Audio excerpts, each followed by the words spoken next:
Glória a Deus, aleluia. Estamos sendo ministrados por uma série, Você Pode Superar os Seus Limites. E hoje nós estaremos recebendo uma palavra do coração de Deus sobre a importância dos processos, de nos submetermos aos processos para que nós possamos vencer os nossos limites.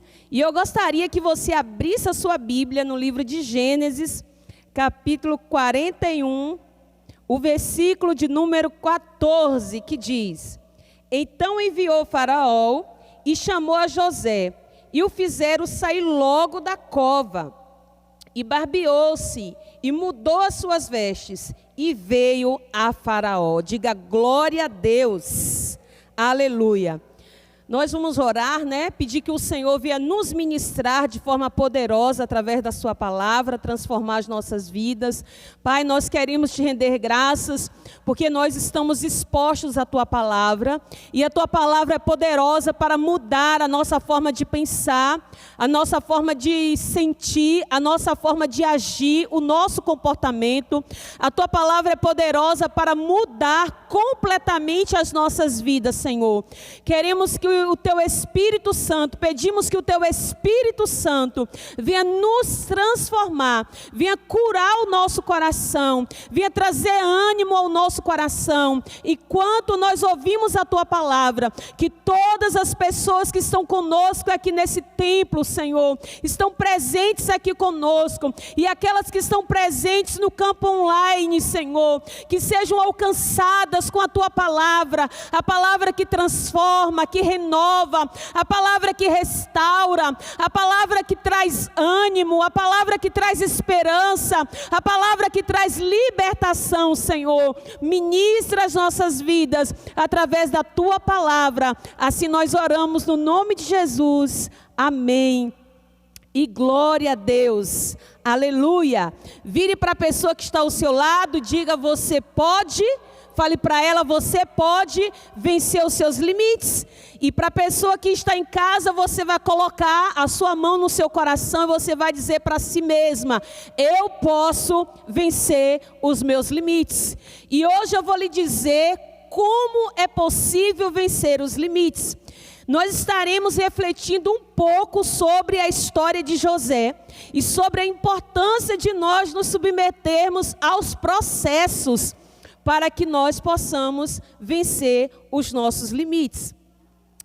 Então José começou o dia como presidiário e foi dormir como governador do Egito. Como pode isso acontecer? Isso é uma mágica? Não, não é uma mágica, eu vou lhe dizer. Como isso aconteceu na vida de José? Ele foi dormir, ele amanheceu, melhor dizendo, presidiário, em uma prisão, e foi dormir governador do Egito. Quando falamos uma frase como essa, parece que foi na moleza ou na facilidade que isso tudo aconteceu com José, mas não foi bem assim. Basta estudar a biografia dele para saber todos os processos que ele passou até se tornar governador da maior potência da sua época, o Egito. Então não foi um passo de mágica, não foi na moleza, não foi na facilidade, que José entrou para ser governador do Egito. Ele precisou passar por todos os processos necessários para que ele viesse ser aquilo que estava no coração de Deus. Então eu vou compartilhar com vocês um pouquinho dos processos, um pouquinho da biografia de José do Egito, para que você se identifique. Eu acredito que você vai se identificar com a história dele. Eu me identifico, é uma das histórias da Bíblia que mais eu me identifico, é a história de José. Cada pessoa tem o seu personagem bíblico que mais se identifica. As crianças se identificam muito com a questão de Jonas, porque foi engolido pela baleia. Muitos teólogos se identificam muito com a história do apóstolo Paulo, outros se identificam muito com a história de Isaías, outros com a história de Jeremias e de outros profetas. Cada um tem o seu personagem bíblico que mais lhe chama a atenção, que mais lhe ministra pela sua história de vida. E eu me identifico demais da conta com a história de José. Por quê? A história de José é uma história marcada por superação. E nós precisamos entender que as pessoas não se conectam a nós por aquilo que nós conquistamos, por chegarmos lá no topo. Não, nós nos identificamos com as pessoas, nos conectamos às pessoas por aquilo que elas passaram e por aquilo que elas superaram. Eu, por exemplo, eu já falei para vocês que eu tinha muita dificuldade no aspecto da leitura. Eu era muito bloqueada na leitura. Mas quando eu ainda tinha muita dificuldade para ler, o que eu ainda conseguia ler eram os livros de biografia. Era algum livro contando a história de vida de alguém. Alguém que, enfrentou uma enfermidade muito grave, e superou aquela enfermidade. Alguém que passou por um problema de escassez financeira muito grande e superou, aquela escassez, aquela falta financeira. Alguém que começou o ministério pastoral do zero, na pobreza, sem nenhum recurso, e superou, aqueles obstáculos da pobreza, e venceu, e alcançou um nível de êxito no ministério. Então, eu sempre lia, no início da minha batalha, para gostar de ler, eu sempre lia histórias, livros que falavam da biografia de alguém. Eu me conectava à história delas, à história de superação. E esse é um tema, que ministra muito o meu coração, o tema da superação. Eu sou um exemplo de superação. Quando eu começar a escrever, tem que ser muitos livros para escrever a minha história de vida, a minha biografia, as áreas da minha vida que eu venho superando, como Jesus disse, tinha que ser muitas bibliotecas para conter toda a sua história de vida. Então, uns mais que outros têm uma história de vida mais complexa, mais difícil. E a minha foi uma história de vida bem complicada mesmo. Então eu quero, com a vontade de Deus, compartilhar com as pessoas também, não só através das pregações, mas também através dos meus livros, dos meus escritos. E eu quero trabalhar nessa área, falando das minhas superações, daquilo que eu venci através da graça e da capacidade de Deus em mim. Então, como esse assunto, o assunto da superação, é algo que ministra muito o meu coração, por isso eu me conecto de uma forma tão profunda à história de José do Egito. E a sua vida me diz muita coisa, fala muito comigo. Todas as vezes que eu leio, na Bíblia, ali no livro de Gênesis, a história de José, eu sou muito ministrada. Todas as vezes que eu leio um livro que fala da história de José, eu sou muito ministrada. E todas as vezes que eu ouço uma pregação, um pregador falando da história de José, eu sou muito ministrada. E todas as vezes que eu paro para ministrar, para preparar uma ministração acerca da vida de José, eu sou muito ministrada. Então hoje eu estarei falando para vocês sobre os processos que José enfrentou, para que ele pudesse chegar no topo, para que ele pudesse ser o governador do Egito. Uma das coisas que ele enfrentou foi a rejeição dos seus irmãos. Os irmãos de José o odiavam, o odiava porque ele era o queridinho do papai, porque ele tinha uma túnica, diferente das suas. Então eles tinham muito ódio, muita rejeição por José, exatamente por ele ser o queridinho do papai. Então José enfrentou a rejeição. E nós sabemos, a Bíblia diz isso, que a família é o nosso campo de batalha, é um campo de batalha. A Bíblia diz lá em Mateus capítulo 10, versículo 34, que os inimigos do homem são o da própria casa. Então nós enfrentamos muitas batalhas na nossa própria família. Vocês já ouviram aqui várias vezes, centenas de vezes, o pastor Josivaldo relatando as batalhas que ele enfrentou na família, quando ele fez a conversão dele em Cristo, quando ele fez a decisão dele em Cristo. Então a família é um campo de batalha, mas é um processo que Deus nos submete para tratar conosco, para nos aperfeiçoar. Outra coisa que José enfrentou foi o desespero de estar vivendo uma situação de um beco sem saída. Onde foi isso? Foi no poço. Foi quando ele foi jogado naquele poço, naquele lugar escuro, cheio de baratas, de rãs, né, de insetos. Com certeza, ele tentou sair daquele lugar. Com certeza ele ficou lá se batendo naquele poço para sair daquele lugar escuro. Mas, mesmo em meio ao desespero, ele permaneceu naquele lugar. Fazia parte do processo de Deus. Ele permaneceu por um tempo no poço. Ele precisou passar pelo poço. A outra adversidade, outro processo que José enfrentou foi a dor de ser vendido como escravo pelos seus irmãos. Ele foi vendido como escravo pelos seus irmãos. Então ele foi tirado do poço e ele não foi conduzido para a sua casa para tomar um banho, para fazer uma refeição, não. Os seus irmãos tiveram uma outra ideia. Tiraram eles do poço e o vendeu, né, como escravo para o Egito. A outra situação difícil, outro processo que José foi submetido, foi a calúnia que ele enfrentou da mulher de Potifar. Conhecemos a história, né, que ela queria se deitar com Potifar, ou com José, melhor dizendo, e ele se recusou. E por ele se recusar a se deitar com ele, com ela, melhor dizendo, ele foi vendido como escravo para o Egito. Então, são os processos que José passou.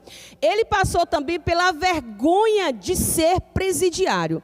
Imagina, ele foi parar na cadeia, não foi porque ele roubou, não foi porque ele matou, não foi porque ele cometeu um estupro, nada disso. Ele foi parar na cadeia porque ele não quis se deitar com a mulher de Potifar. Então, injustamente, ele foi parar na cadeia. Agora, imagina a vergonha de José na cadeia. Imagina agora, porque assim, a Bíblia não fala sobre, né, todos os detalhes, mas a gente pode conjecturar. Imagina agora, né, José chegando na prisão e aquela vergonha, e aqueles presos perguntando para ele: o que foi que você fez? Que você veio parar na prisão? Você matou alguém? Você se apropriou, né, do bem de alguém? E aí o outro preso gritou de lá: não, ele está aqui porque ele se deitou com a mulher do patrão dele. Eu fiquei sabendo aí do boato. O boato está em todo o Egito.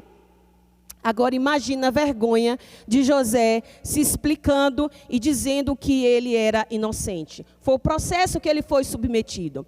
Ele também passou pela angústia de ser esquecido pelo copeiro e pelo padeiro do rei, né, do faraó lá no Egito. Conhecemos a história que ele interpretou os sonhos, né, dos dois, do copeiro e do padeiro, e aí pediu, né, para que eles fizessem uma promessa, para quando, né, eles fossem restituídos em seus cargos, para que eles falassem dele para o rei. Mas a Bíblia diz em Gênesis 4:23 que ele se esqueceu de José, né? O copeiro se esqueceu de José. Então foram os processos, né, que José passou, os processos difíceis, os processos de dores, né, para que todo o propósito de Deus se cumprisse na vida dele.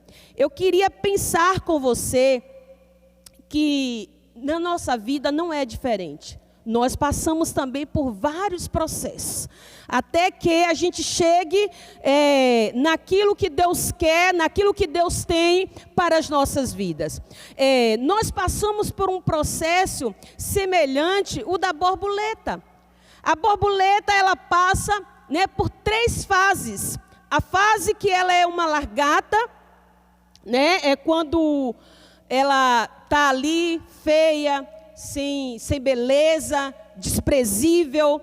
E isso representa na nossa vida aquela fase que a gente está vivendo, que parece que tudo dá errado. Parece não, tudo dá errado. Tudo que você tenta fazer para dar certo, tudo dá errado. Eu já vivi momentos assim na minha vida, que tudo que eu fazia para dar certo, tudo dava errado. Então esse é o momento que você está desprezível perante os olhos das pessoas.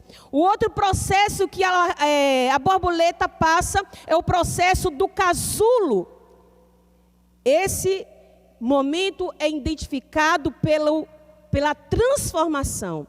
Ela está vivendo um processo de transformação. E ela não fez nada de errado para estar ali no casulo. Conosco também não é diferente. Há muitos momentos em nossa vida que nós estamos vivendo um processo de transformação. E aí a gente fica se perguntando e perguntando a Deus o que foi que eu fiz de errado para estar passando por todo esse processo. Não fez nada.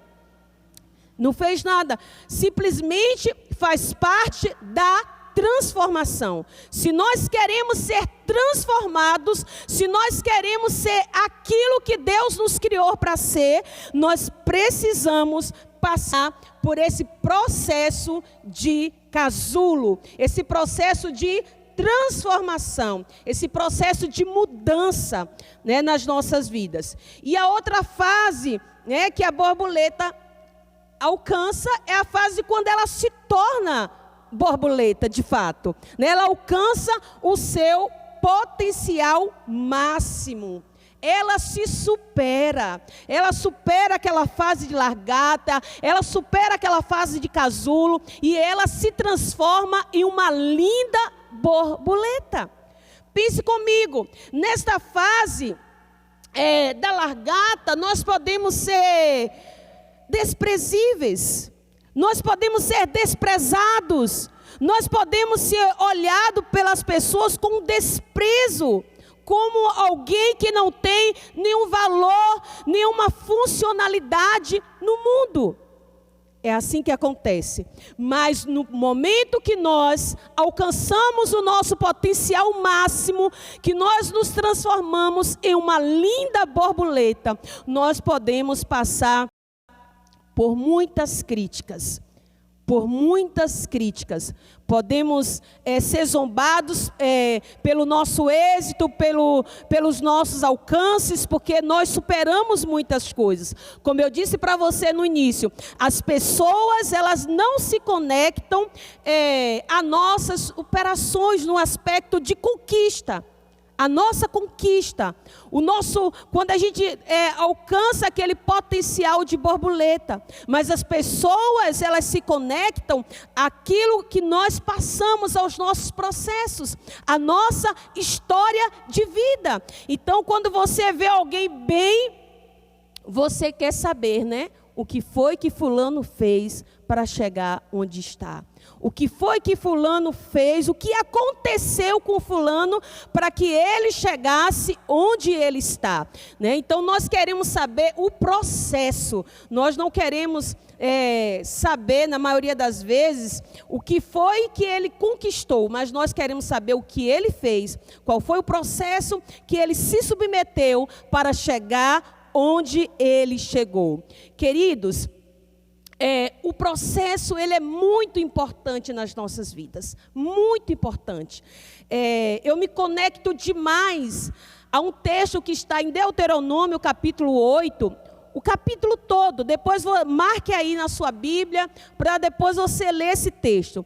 Esse texto fala de um processo que o Senhor permitiu que o povo de Israel passasse, fez eles passarem por sede, por fome, conduziram eles 40 anos no deserto, provou os corações deles, sustentou eles com o mesmo alimento durante 40 anos. E aí o texto diz que o propósito do Senhor permitir que eles passassem por todo esse processo foi para saber o que estava em seus corações. E para no final fazer bem para eles. Então nós precisamos entender que o processo não é para nos destruir. O processo não é para acabar com a gente. O processo não é para nos matar, porque a sensação que a gente tem, né, quando nós estamos submetidos ao processo, é que nós vamos morrer. Lembra da história de Isaías? Quando ele viu a glória de Deus, e ele passou por aquele processo, né, de ver a glória de Deus, e ele disse: ai de mim, porque sou um homem impuro, de lábios impuros, e habito no meio de um povo de impuros lábios, e os meus olhos, né, viram o rei. Então ele achou que ele ia morrer.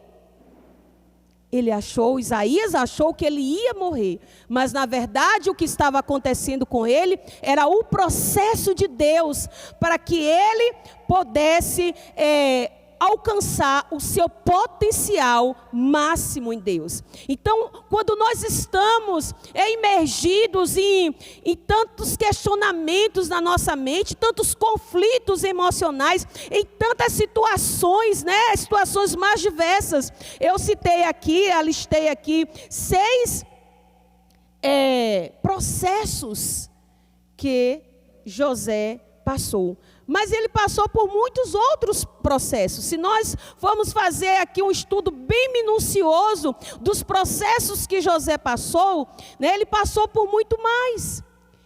E ele passou por todos esses processos, não foi para que ele morresse, mas foi para que ele pudesse ser experimentado por Deus, para que Deus pudesse testar o seu coração, para que Deus pudesse lhe preparar para aquilo que Ele já tinha preparado para ele lá na frente. Então todas as coisas que nós estamos passando, elas cooperam para o nosso bem. Mesmo aquelas situações de dores, que a gente se pergunta, em que, meu Deus, em que isso vai cooperar para o meu bem? Ou então a gente pergunta para Deus: Deus, por que eu estou passando por isso? Na verdade, a pergunta deveria ser formulada. A pergunta deveria ser: Deus, o que o Senhor quer me ensinar com essa dor? Deus, o que o Senhor quer me ensinar com essa perda? Deus, o que o Senhor quer me ensinar com esse problema no meu casamento? Deus, o que o Senhor quer me ensinar com esse problema financeiro? Deus, o que o Senhor quer me ensinar com essa doença? Então, todos os nossos processos, por mais difíceis que eles sejam, Deus está querendo nos ensinar, porque Ele é Pai. E o pai que é pai ensina os seus filhos. E muitas vezes nós, como pais, nós devemos ensinar os nossos filhos. E para isso a gente precisa surrar, disciplinar, né, punir, né, tirar alguns privilégios. Para quê? Para ensiná-los. Para que eles possam crescer, para que eles possam amadurecer. Para quando eles saírem da fase da infância, entrarem na fase da adolescência, que eles entrem com outra cabeça, com outro pensamento, com outra estrutura. Quem está comigo, diga amém, diga aleluia.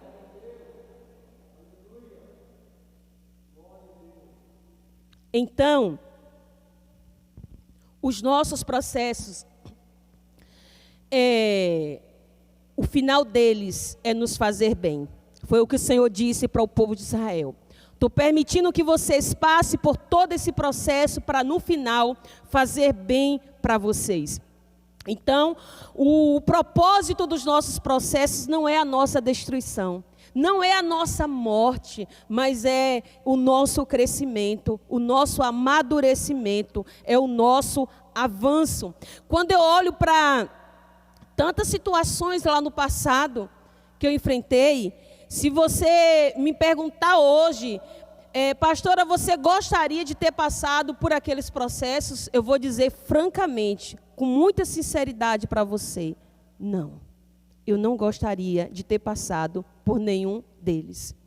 Se eu pudesse, eu teria pulado todas aquelas etapas difíceis. todas aquelas etapas que eu vivi uma situação que eu não sabia o que fazer. Eu pularia todas elas. Agora, eu tenho a plena certeza. Se eu não tivesse passado por nenhuma delas, eu não seria a pessoa que eu sou hoje. Eu não seria a mãe que eu sou hoje, eu não seria a esposa que eu sou hoje, eu não seria a filha que eu sou hoje, eu não seria a pessoa que eu sou hoje. Eu não seria a líder, a pastora que eu sou hoje. Então, todos os meus processos, por mais difíceis que eles foram, eles têm me dado uma bagagem muito boa. Por exemplo, a gente sempre conta aqui que, né, eu e meu esposo, nós tivemos muitos conflitos nos primeiros anos do nosso casamento. Muitos conflitos.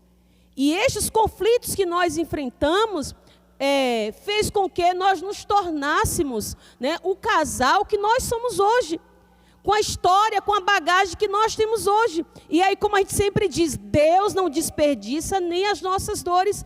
E agora, né, depois de muitos anos, o Senhor vem nos usando para restaurar casais, para restaurar famílias. E aí a gente pega o quê? A gente pega da nossa própria bagagem, das nossas próprias experiências, para instruir, para ensinar os casais. Né? Por exemplo, né, meu esposo, ele antes lia muito sobre oração, sobre crescimento da igreja, sobre discipulado, mas ele se despertou, né, para comprar livros, para investir no conhecimento acerca de casamento depois das lutas, né, no processo dos desafios que nós estávamos passando no casamento. E aí ele se viu, né, em um poço, né, como José, ele se viu em um poço, né, ali naquela batalha, com a sua mente, com as suas emoções, comigo, né, com uma esposa fragilizada, limitada, e ele também com muitos limites como esposo, e ele disse, eu tenho que buscar ajuda, eu tenho que correr para o conhecimento, eu tenho que buscar um suporte para vencer essas batalhas no meu casamento. E foi aí que nós vencemos, e o Senhor tem nos fortalecido a cada dia no nosso casamento, porque todas as vezes que a gente lê um livro, né, para ensinar, para instruir, nós somos ministrados por aquele conteúdo. Então Deus seja louvado. Então Deus não desperdiça nem as nossas dores. E todas as dores que José passou, serviu para ele. Serviu para ele. Serviu para a geração dele. E tem servido para a nossa geração, né? Porque eu tenho visto que as pessoas de Deus que ministram a palavra são inspiradas, poderosamente inspiradas por Deus para ministrarem, né, sobre a história de José e falar da superação que ele teve em sua vida. Ele venceu muitos limites. José venceu muitas circunstâncias difíceis. Eu me inspiro demais na história de José. Então, ele foi vendido para o Egito quando ele tinha 17 anos. 17 anos, um adolescente. Idade de Íris, né? 16, né, Íris? Pois é, 17 anos, novinho. E ali, né, naqueles processos, distante dos seus pais, dos seus irmãos, né, da sua cultura, ele viveu um processo que durou 13 anos. 13 anos. Então, assim, não foi uma coisa da noite para o dia. Não foi, né, tão fácil assim como eu comecei a ministração, que ele amanheceu presidiário e foi dormir governador do Egito. Mas ele passou por todo um processo na sua vida, para que ele fosse amadurecido, para que ele fosse transformado, assim como uma borboleta que passa por todos os processos, para que ela se transforme em uma linda borboleta, né, e saia voando, e as pessoas possam admirar a sua cor, a sua beleza, o seu voo. Nós também, assim como a borboleta, assim como José, passamos por vários processos, até que o Senhor aperfeiçoe em nós o seu caráter. Diga para você mesmo, os processos são necessários. Diga, os processos são necessários. Aleluia. Então nós somos filhos de Deus e nós precisamos passar por esses processos para nós vencermos todos os nossos limites. E aí, eu mostro para você que eu falei que a borboleta, ela passa pela fase do casulo. A fase do casulo é quando ela está vivendo um processo de transformação, uma metamorfose, uma mudança radical. E não foi porque ela cometeu algum erro, é o processo natural. E às vezes nós nos questionamos também, né? Eu sou dizimista, sou ofertante, não perco um culto, amo os meus irmãos, libero perdão, sou fiel a Deus. Por que eu estou passando por isso? A gente busca, né, uma justificativa em nós para entender. Deixa eu ver aqui onde foi que eu pequei. Será que eu errei? Será que eu não errei? E aí nós temos o hábito de achar em nós mais justiça própria do que, né, limitações em si. A gente se pega muitas vezes queixosos com o próprio Deus. Então José, ele tinha tudo para não ter passado por aqueles processos. Ele era um filho obediente. Quando seu pai dizia, olha, vai ver como é que os seus irmãos estão. Vai lá e olhe como é que os seus irmãos estão. Ele olhava, voltava, né, e dava o relatório para o seu pai de como seus irmãos estavam. Então ele era um filho obediente. José, ele tinha um caráter de servo. Eu estudando a história de José, eu vi o quanto ele, né, tinha um caráter de servo. Ele era servo do pai, servo dos seus irmãos, servo na casa de Potifar. Ele foi servo do chefe do cárcere. Ele foi servo do copeiro, do padeiro. Então a vida de José foi uma vida de serviço. Ele se colocou o tempo todo à disposição de serviço. Ele tinha um caráter de servo. José também tinha um espírito nobre.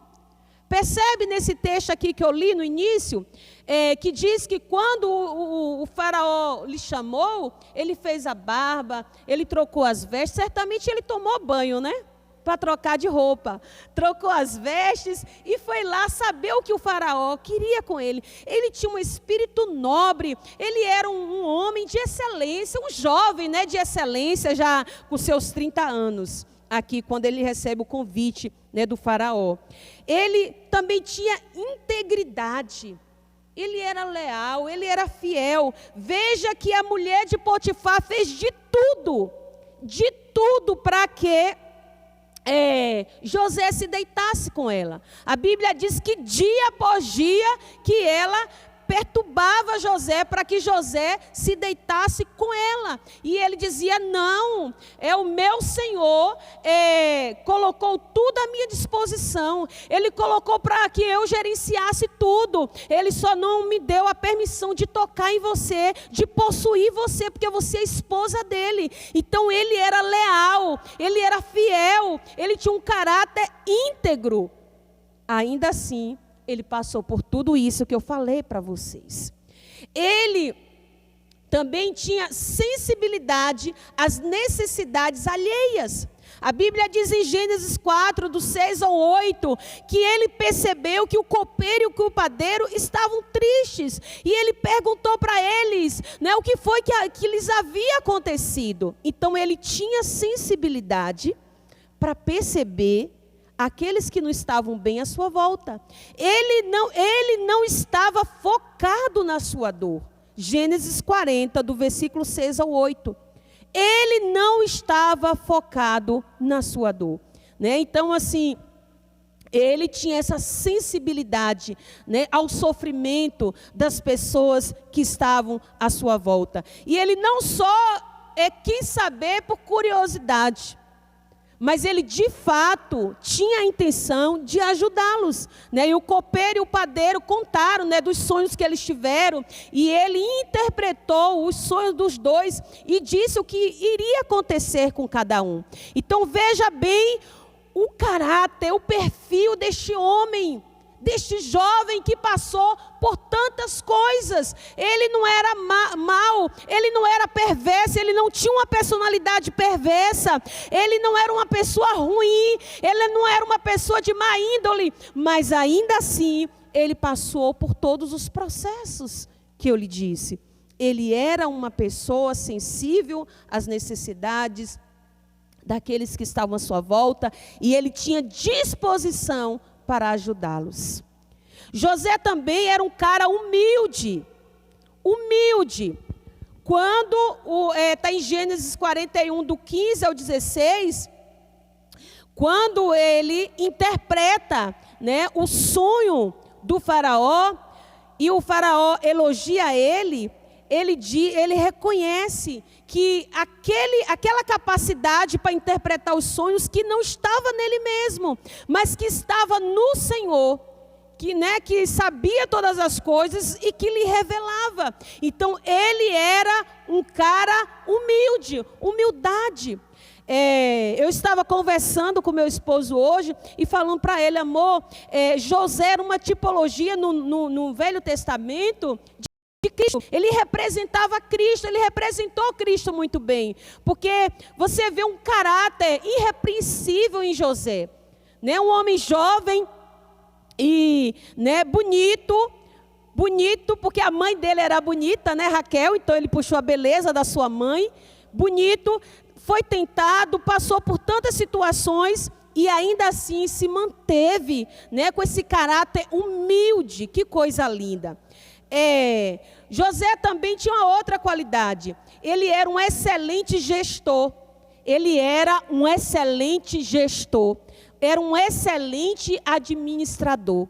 Tudo que passava pelas mãos de José prosperava. A Bíblia diz que tudo que passava pelas mãos de José na casa de Potifar prosperava.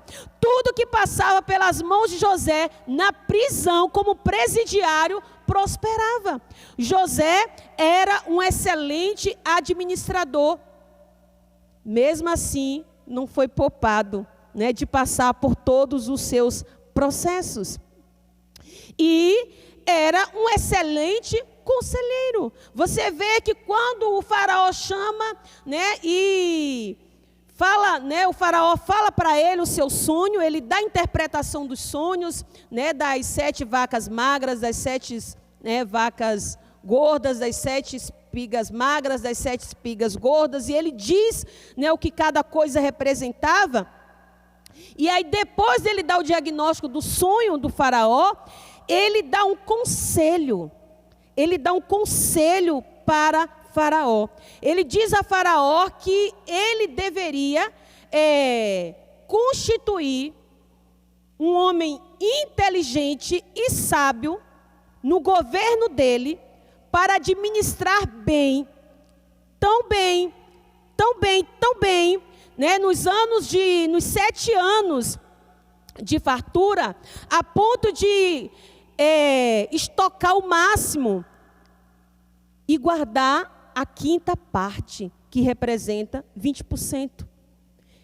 E aí, quando o faraó ouviu esse conselho de José, disse: não tem outro jovem, não tem outro homem, não tem outra pessoa, né, que tem esse potencial de inteligência e sabedoria igual você. Poxa, você, um homem sábio, né, interpretou os sonhos. Eu já tinha procurado tantos, né, adivinhadores, tantas pessoas, tantos feiticeiros, tantas pessoas, né, e ninguém teve o poder de dar o diagnóstico do meu sonho, de interpretar os meus sonhos, e você interpretou.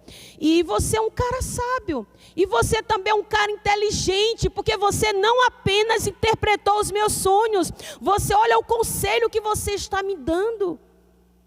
Então não tem um outro que seja capaz de ocupar, né, esse 2º cargo no meu governo, a não ser você.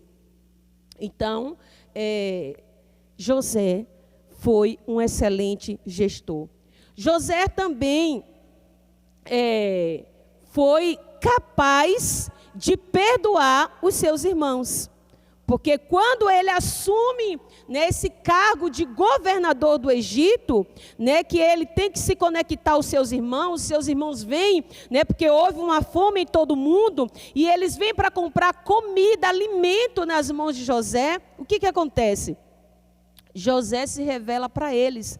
Tem todo aquele processo, né, daquelas pegadinhas que José faz com eles, mas chega um momento que José se revela e diz: olha, eu sou José, o irmão de vocês, que vocês venderam para o Egito, né? Conta lá a história toda para eles e abençoa os seus irmãos.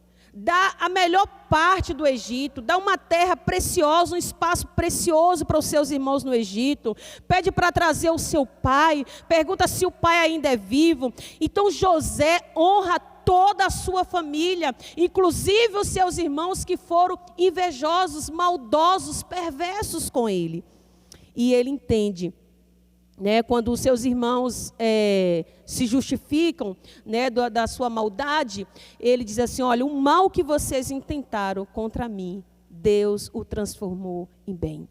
Então, queridos, todos os males que alguém possa tentar contra nós, Deus acaba transformando em bem. Porque Deus tem o poder de transformar a maldição em bênção. Diga: o meu Deus tem o poder de transformar a maldição em bênção. Então, todos os processos que eu e você, que nós estamos submetidos, é Deus nos treinando para nos dizer que nós podemos vencer os nossos limites. Nós podemos vencer os nossos limites.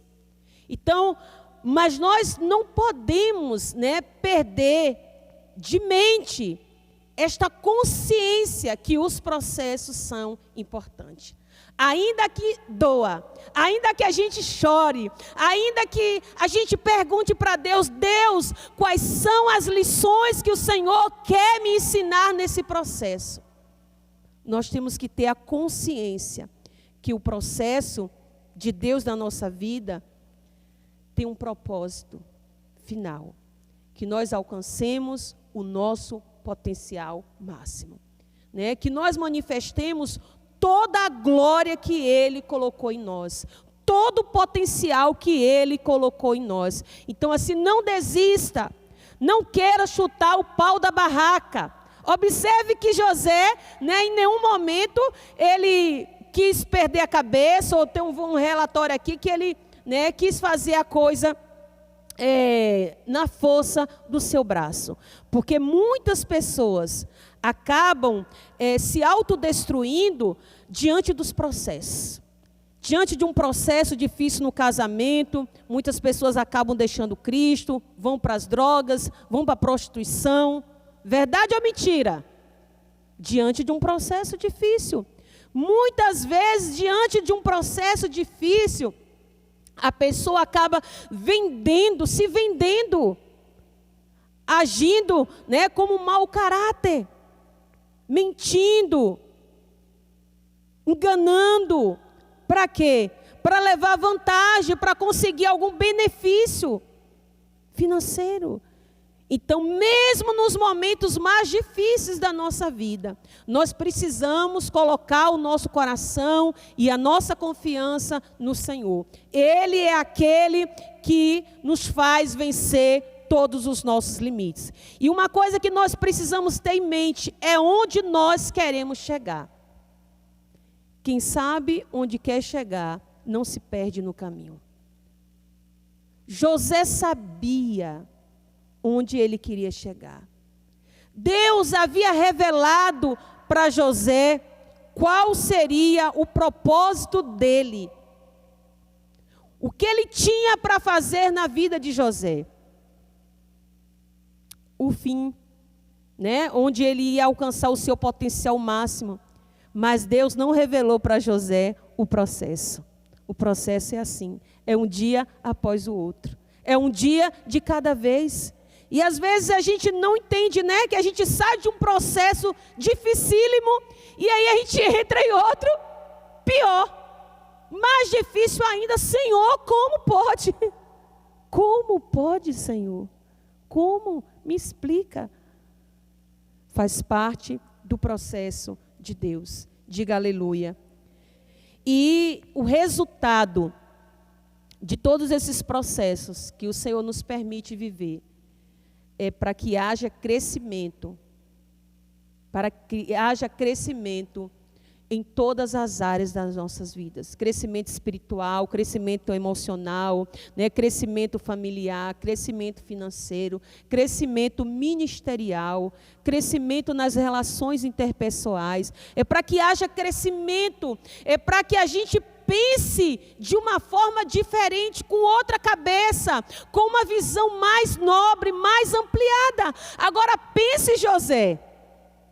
Pense agora que José tinha uma cabeça, uma mentalidade aos 17 anos, quando ele ainda estava na casa do seu pai, na casa de Jacó, sendo paparicado por Jacó, recebendo todos os mimos do seu pai.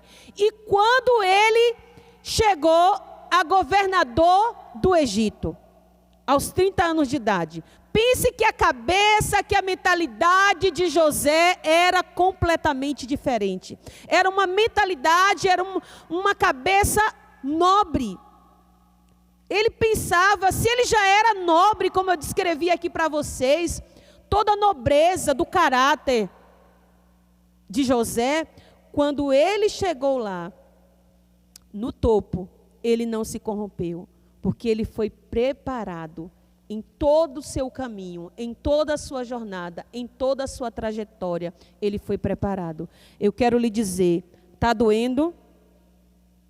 Está doendo? O Senhor está te preparando.